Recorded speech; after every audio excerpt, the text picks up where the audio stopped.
Welcome to our weekly feature, Money Moves, brought to you by 27/4 Investment Managers. Well, we know that times are tough and we all are wondering what to do to protect our money or at least make the money work for us. 27/4 Investment Managers, we live investments, are proud to bring you the experts to help you and I have our money work for us. And going forward, we will bring different experts to educate us on various topics, and in due time, we will be meeting with you in person to interact with you. After all, we are the money movers. And tonight we have Wayne Hiller from Rensburg to talk about the Provident and Pension Fund changes. And Wayne, pleasure to have you with us. Thank you, Tim. Well, everybody is very concerned, worried about the proposed changes coming into effect the 1st of March, right? And one wonders what the fear is, because there are others who say, well, government is government, it's in control, we'll just have to comply. But COSATU and other unions and other individuals, of course, very much concerned. I think the biggest concern for people is that they think they're losing access to their money. The single biggest concern. And that's not the case. What is the case is, for some people, and younger people really, that when they do access their money one day when they get to retirement, it now has limitations on it that it doesn't have at the moment.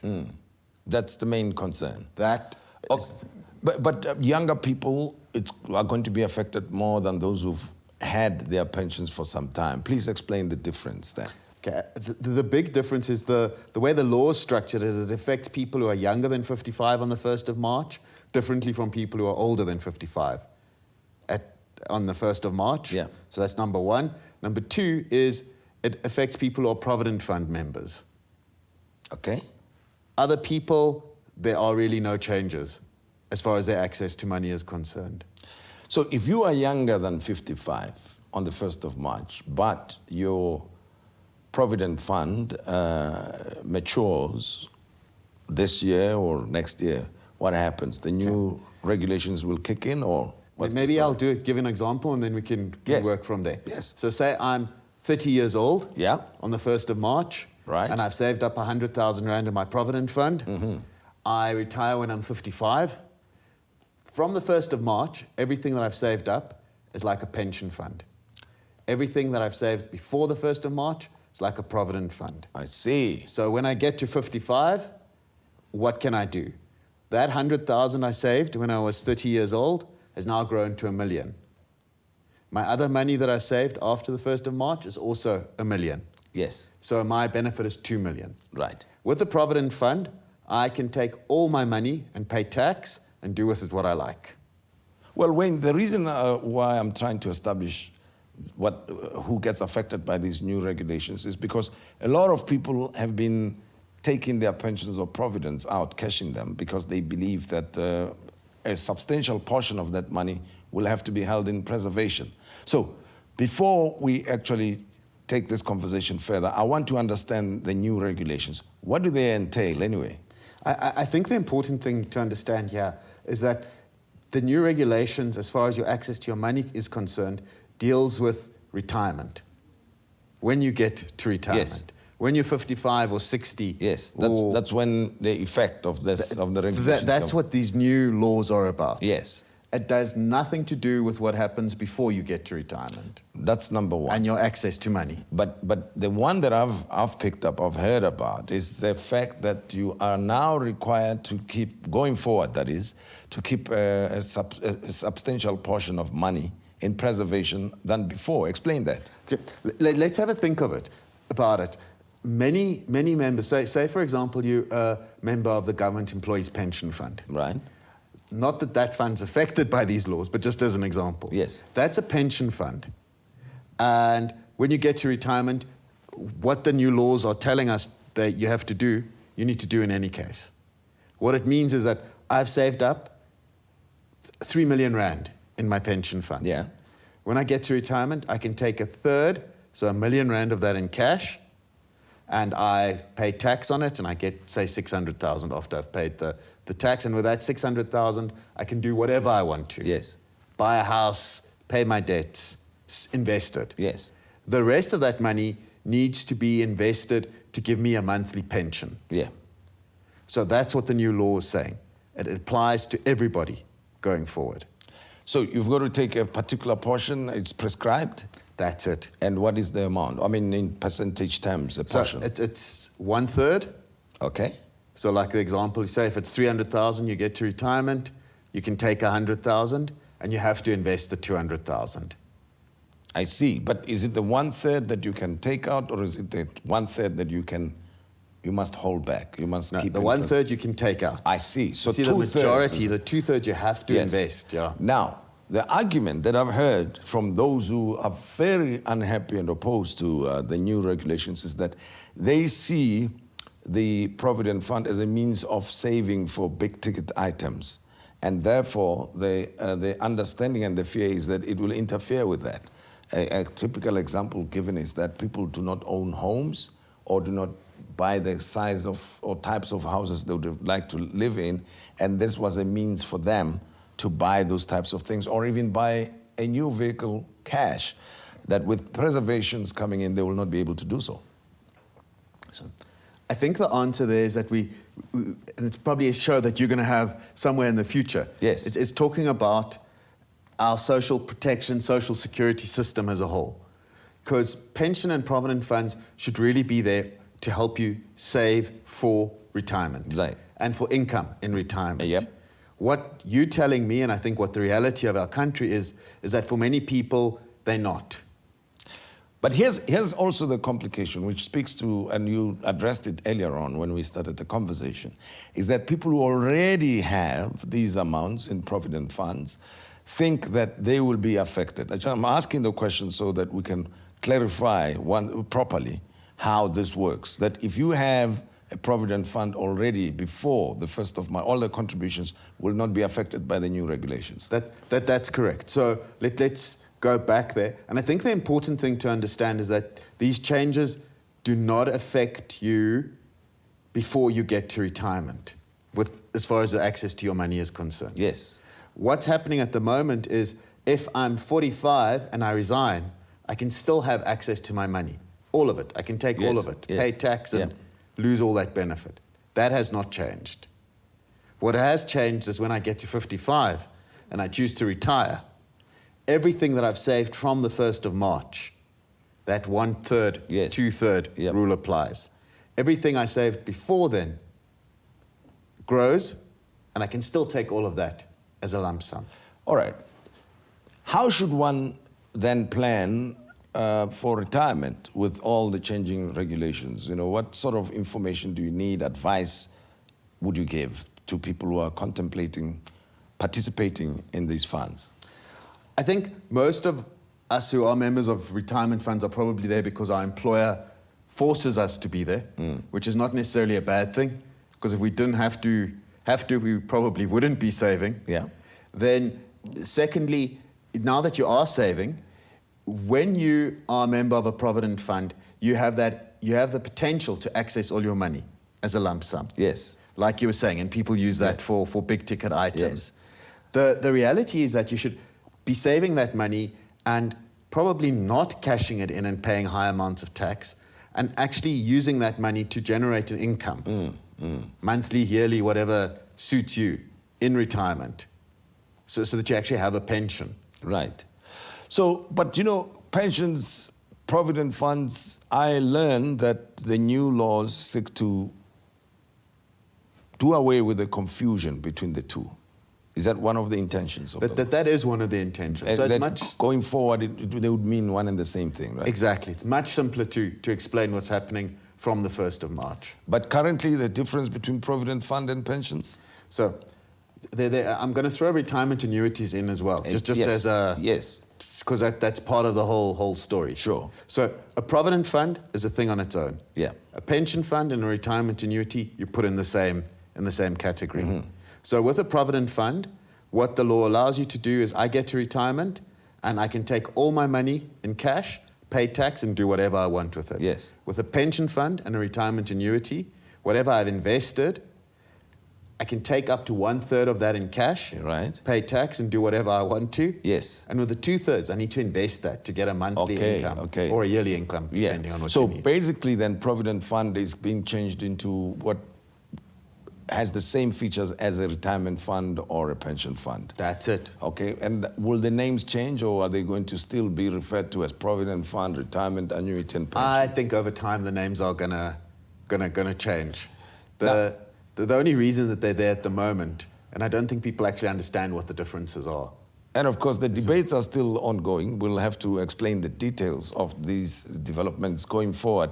But let me put a question about the state pensions. Yes. That if you have Provident Fund, you have retirement annuity, and you have pension, do you qualify for a state pension? Because I don't think you automatically qualify, isn't it? There's no automatic qualification. To get a state old age pension, you actually have to go to the Department of Social Development and apply for the pension. They have certain tests to see what other income you have, and if it's less than what they think, if they think it's not enough to live on, they'll give you the state old age pension or a portion of it. All right. Now, if you have the retirement fund, pension, and you earning an income that is much more than the state pension, and also you're able to enjoy the benefits thereof, then you don't qualify for state pension. Not at the moment. Wayne Hiller from Rensburg, thank you very much for having been with us here. Thank you. On Money Moves, brought to you by 27-4 Investment Managers. And of course, we are the Money Movers, and we will be every Monday discussing your money, my money, and looking at how to protect it and make it work for you.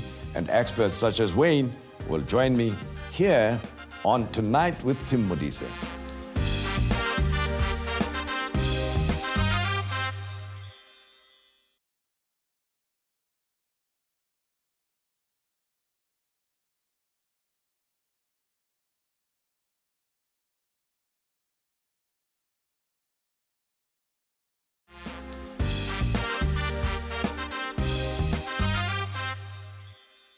Welcome to Money Moves, brought to you by 27-4 Investment Managers, here on Tonight with Tim Modise.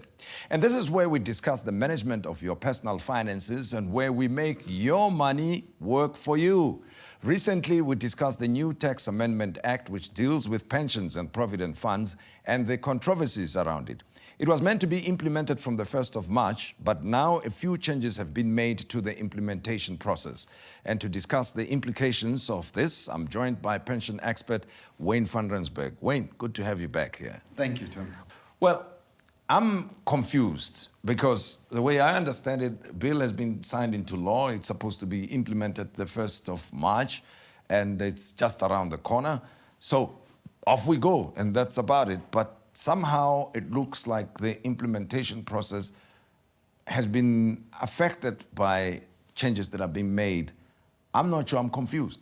1st of March, something is going to happen, and something is not going to happen. Wayne, please explain. I think of these as the changes of the changes. Yes. So there are certain things that are going to go ahead on the 1st of March, and some things that have fallen away, or we're told are going to fall away. So Parliament has made a commitment to try and get the changes through by the 29th of February. So what the changes are, and I think the biggest battle cry of the people opposing these changes is that there's going to be no one's going to be forced to not take a lump sum. Yes. So you can still take your lump sum. I think that's the big thing that people have been worried about at retirement. Sure. What's been agreed is that this process will be postponed for 2 years. The lump sum process will be postponed for 2 years. Yes. The changes to the tax laws, and it does become complicated, and I don't think we can go into the detail of it, but what it does mean is that most people who make contributions to a provident fund or a pension fund or a retirement annuity have the opportunity to make more contributions if they want to, and if they can. That's the big question. For the next 2 years? For the next 2 years. Right. If we don't get any settlement on that, then there are going to be changes again. Okay. What is being implemented from the 1st of March? So what's being implemented is, at the moment, if I belong to a provident fund or I belong to a pension fund or I'm a member of a retirement annuity, the way I get taxed on the contributions that I make are different. Yes. And that's the confusion. Yes. So what the 1st of March is saying, we're going to treat all those contributions the same way. It makes my life easier and simpler. And for those who are not benefiting if there are, and I suspect the Provident Fund members were the ones who were not benefiting from. Historically, that's correct. So now there's some benefit that's going to accrue to them. That's right. So depending on where you are, obviously if you don't pay tax at the moment, you're not going to see anything different. But if you're a Provident Fund member and you are paying tax at the moment, and you're also a person who makes the contribution yourself to the Provident Fund, it's likely that you're going to see maybe, and I'm saying maybe, a little bit more coming into your pocket at the end of March. And probably, I can imagine, financial institutions would not give you any additional incentive beyond that. It's the tax on them, on your own money, right? On your own money, on yes. the lump sum that So that's exactly it. So if I say I earn 5,000 Rand a month and my employer was making a 500 Rand contribution and I was making a 500 Rand contribution every month, up until now, I would be taxed. So it would go minus my employer's contribution and I'd be taxed on 4,500. Yes. Going forward, I would get a full tax break on my 500 as well. So now I'm only going to be taxed on 4,000 Rand a month. Okay. All right. That's what it means. That's what it means. Including the contributions. Including the contribution. All right. So two things. It's the lump sum. That you'll enjoy a tax break there. So lump sum, remember? Yeah. We're not talking lump sum now. That's all been... This is contribution. That's only contribution. So the lump sum stuff we've put on ice. I see. But, the point was that there has to be some preservation, right? And then you can only... whatever you withdraw, is it taxed? Whatever you take as a lump sum? Whatever you take as a lump sum. Yes. It's taxed depending on when you do it. Yes. In a different way. So if I do it before I get to retirement, there's a certain way in which it's taxed, quite heavily. But when I get to retirement, there's a different way it's taxed, and that's taxed more generously. Yes. Okay, let's create scenarios here. Yes. Case studies. Let's me, talk please. about specific people who've got to deal with it, because when we talk about it in general terms, I understand a little bit, but somewhere I get lost. Let's say somebody has been making contributions for 10 years. Okay. And has been making the same contributions of 500 rands, and the employer another 5. That's it. And was being taxed anyway on 4,500 if you were earning 5,000 a month. Now, from the 1st of March, you're not going to be taxed on your contribution. You're not. Okay. The contributions you've made historically, is there any benefit that you can claim? No? So when you'll benefit there, and that's the right point that you were getting to earlier and I wasn't getting to with you, is that those contributions, my 500 Rands, when I leave the fund, before retirement or at retirement, that's added onto any tax-free sum that I had. So I'm not going to pay tax on that again. Okay, so you want, because you paid tax already. Yes, so think about my contributions that I made are now worth 100,000 Rand. When I leave the fund, my first 100,000 Rand at least is going to be without paying tax. Yeah, well, that's where I was going. Because, so in other words, the tax would be on money maybe that was earned over the time, That's but correct. not on the contributions. That's correct. So, if a person was working on some plan of sorts, so how should you start planning your money if you're anticipating cashing in on your Provident Fund beyond the 1st of March, or anyway, as a matter of course, going forward? You see, as far as that planning is concerned, I don't think the 1st of March should make a difference to your long-term plan. Yes. It does make a difference to your short-term plans, because I would want to make sure that whatever I feel about the laws, that I benefit as much as I can. So if I can pay less tax now, maybe that's what I want to do. I have a couple of Rand more to put in my pocket. So that would be the first thing I'd look at. And the second thing I'd look at is I might have been taking, if I'm a very sophisticated investor and I've done all my calculations, I might have been taking that tax-free bit into account. So I now need to relook at what I was thinking about the tax-free bit there. Yes, because, most people think when we think of lump sums that are coming our way, we already think of spending. But that's not really a smart way to go, right? If you can afford it, if you don't have debts to settle and so on. That's correct. I mean, retirement savings, if you can make it retirement savings, you need to keep it there. I know we live in a difficult society, and not enough of us have jobs and things like that. So that impacts on those decisions for us. Sometimes not decisions we can make ourselves. So ideally, what should you do? If you can afford it, what should you do?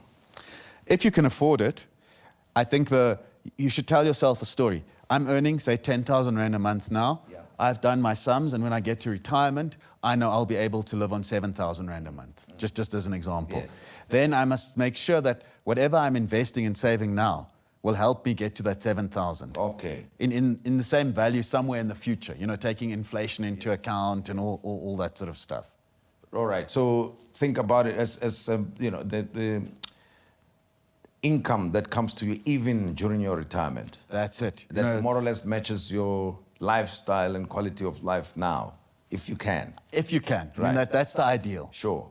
Okay. Now, the debate around this new law that was going to convert Provident Fund into a pension, the main controversy, at least from the union's point of view, was that it's been implemented before the Social Security Plan is put in place. So that has got to be dealt with. I think there's a reason why there's a 2-year gap in there, isn't it?